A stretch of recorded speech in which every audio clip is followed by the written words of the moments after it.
کل آپ کو یاد ہوگا ہم نے پروگرام میں ذکر کیا تھا جب کچھ صحافی دوست ہمارے ملے سابق وزیر اعظم عمران خان صاحب سے بنی گالہ میں، تو انہوں نے دو تین اہم بڑے نقطوں پر اظہار خیال فرمایا۔ ایک تو انہوں نے چیف الیکشن کمشنر کی تعیناتی کے حوالے سے اپنا معافی ضمیر بیان کیا کہ یہ ڈیڈ لاک تھا اور اسٹیبلشمنٹ کے کہنے پر ان کو لگایا گیا۔ دوسرا قاضی فائز عیسیٰ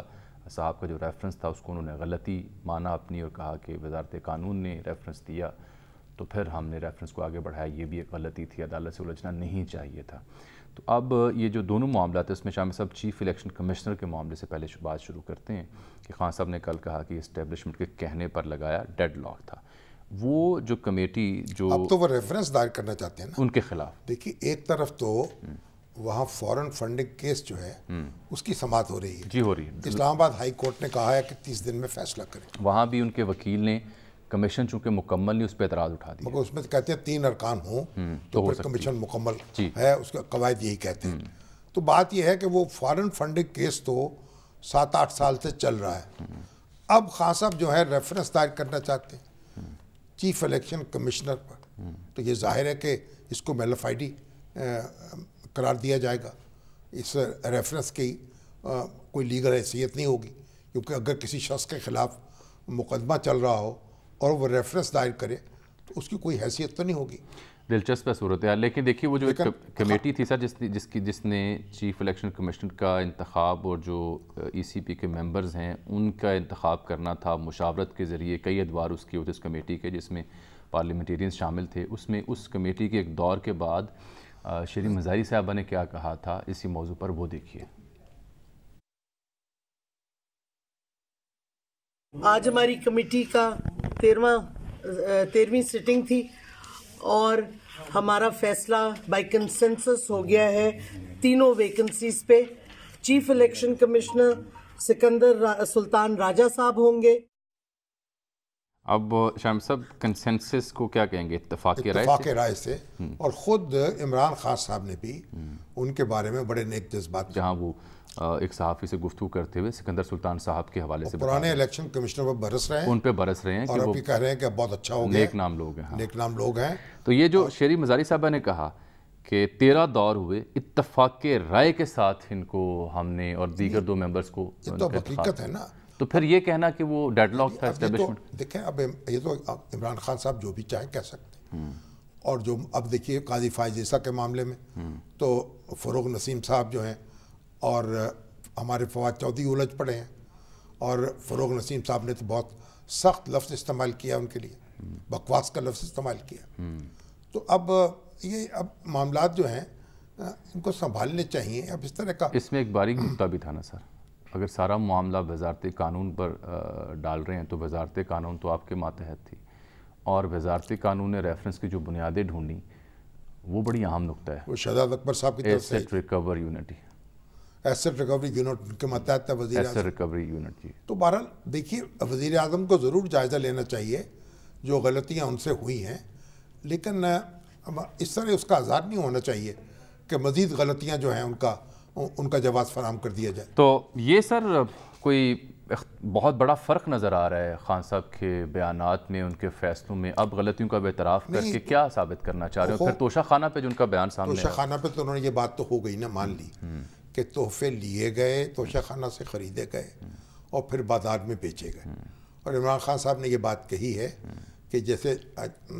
ڈیفنس میں ڈی ایچ اے کے پلاٹ الاٹ ہوتے ہیں نا، تو اس کے بعد جس کو الاٹ ہوتے ہیں پلاٹ، اس کی مرضی وہ بیچ دے یا اپنے پاس رکھے۔ تو یعنی ایک اس کا قانونی پہلو ہے کہ یعنی جس کو آپ تحفہ دیتے ہیں کیا وہ بیچنے کا مجاز ہوتا ہے، یعنی ایک قانونی بات ہے یہ، اور ایک اس کا اخلاقی پہلو ہے۔ تو خان صاحب بار بار اپنی سیاست میں اخلاقیات پر زور دیتے رہے ہیں، جی اور اخلاق کے حوالے سے گفتگو کرتے رہے، اب ان کو بھی اس کا سامنا کرنا پڑے گا قانونی طور پر، کیونکہ ماضی میں وہ یوسف رضا گیلانی صاحب ہوں، نواز شریف صاحب ہوں، زرداری صاحب ہوں، ان کے توشہ خانہ کے حوالے سے جو معاملات تھے اس کو بڑا ہائی لائٹ کیا کرتے تھے۔ اگر آپ ایک مقررہ رقم دے کے توشہ خانے سے اشیاء خرید سکتے ہیں تو پھر تو اے خرید لے یا بی خرید لے، اس پہ اعتراض نہیں ہو سکتا، نہیں پھر تو سب پہ لاگو نہیں ہو سب پہ لاگو ہوگا۔ تو پھر اعتراض اب بات یہ ہے آپ نے وہ چیزیں بیچی ہیں، کیا بیچنا مناسب تھا؟ اس کا جواب قانون کو دینا چاہیے۔ اگر آپ کی ملکیت ہو گئی تھی تو فواد چودھری صاحب کہتے ہیں کہ نہیں، اس پہ کوئی مذائقہ نہیں، مگر اخلاقی طور پر یہ ایک سوال زیر بحث رہے گا کہ بھئی آیا آپ کے یہ جو تحفے ہیں آپ ان کو خرید کر اس طرح فروخت کر سکتے ہیں؟ اس میں ایک بات جو ہے تھوڑی سبکی کا پہلو نکلتا ہے۔ اچھا سر، یہ آرٹیکل 63A کی صدارتی ریفرنس اور اہم سماعت آج پھر ہوئی ہے جہاں پہ سپریم کورٹ کے ریمارکس ہیں کہ یہ کلچر بن گیا ہے کہ فیصلہ حق میں آئے تو انصاف، خلاف آئے تو انصاف تار ہو گیا ہے، تار ہو گیا ہے۔ دیکھیے یہ ہمارے سیاستدانوں اور فاروق ایچ نائک صاحب نے اپنے دلائل میں ایک اور بڑی اہم بات کی، انہوں نے کہا ملک انارکی کی جانب بڑھا ہے، کوئی فیصلے کو ماننے کو تیار نہیں ہو رہا۔ نہیں، یہ بات تو کہنا غلط ہے۔ فیصلے مانے جاتے ہیں، ان پہ عمل ہوتا ہے، ان پہ احتجاج ہو سکتا ہے، تنقید ہو سکتی ہے، لیکن سپریم کورٹ کے فیصلے مانے جاتے ہیں، عمل ہوتا ہے۔ جس دن عمل نہیں ہوگا انارکی اس دن ہوگی۔ اور ساری جو سیاسی جماعتیں ہیں اور سارے مملکت کے ادارے ہیں ان کو عدالت کے ساتھ کھڑا ہونا چاہیے، عدالت کا فیصلہ نافذ ہونا چاہیے، خواہ مجھے پسند ہو خواہ ناپسند ہو۔ یہ فاروق ایچ نائک صاحب کی جو دلیل ہے جو آپ نے کہا نامناسب ہے، اس پر جواب میں ریمارکس ہے چیف جسٹس صاحب کے کہ حالات اتنے خراب نہیں ہیں، عمومی بات نہ کریں۔ بالکل ٹھیک۔ یہ کہنا کہ انارکی ہو گئی ہے، خدا نہ خاصہ نہیں۔ آج بھی پاکستان کا عدالتی نظام اس قابل ہے کہ اپنی رٹ جاری کرے اور اس کی بات مانی جاتی ہے، کسی کو ضرورت نہیں ہوئی۔ وزراء اعظم گھر گئے، انہوں نے جیلیں کاٹی، وہ پھانسی پہ لٹک گئے، عدالت کے فیصلے جو تھے وہ نافذ ہوئے اور اب بھی نافذ ہوں گے۔ کوئی جلوس، کوئی مظاہرہ، کوئی اظہار خیال عدالت کا راستہ نہیں روک سکتا۔ اس لیے ہمارے سیاستدانوں کو یہ بات مد نظر رکھنی چاہیے، یہ ان کی بھی شیلڈ ہے۔ آج بھی جب پی ٹی آئی کو شکایت ہو رہی ہے، جب شہزاد اکبر کو شکایت ہوئی، جب شہباز گل کو ہوئی، وہ ہائی کورٹ پہنچے، وہاں سے ریلیف عدالت میں پہنچے، اسی ہائی کورٹ کے پاس پہنچے جس کے اوپر ان کے اراکین اسمبلی حالیہ دنوں میں عدالت جو ہے وہی تحفظ فراہم کرتی ہے، وہی مظلوم کی فریاد سنتی ہے، وہی آئین کا تحفظ کرتی ہے۔ تو عدالت جو ہے وہ اس کا وقار اور اس کا اعتماد، اس کو بحال رکھنا ہر شخص کی ذمہ داری، میری بھی آپ کی بھی۔ بالکل ٹھیک کہہ رہے ہیں۔ اچھا سر، یہ دیکھیے کہ اب پی ٹی آئی جو ہے یہ چلی گئی ہے سپریم کورٹ میں، اور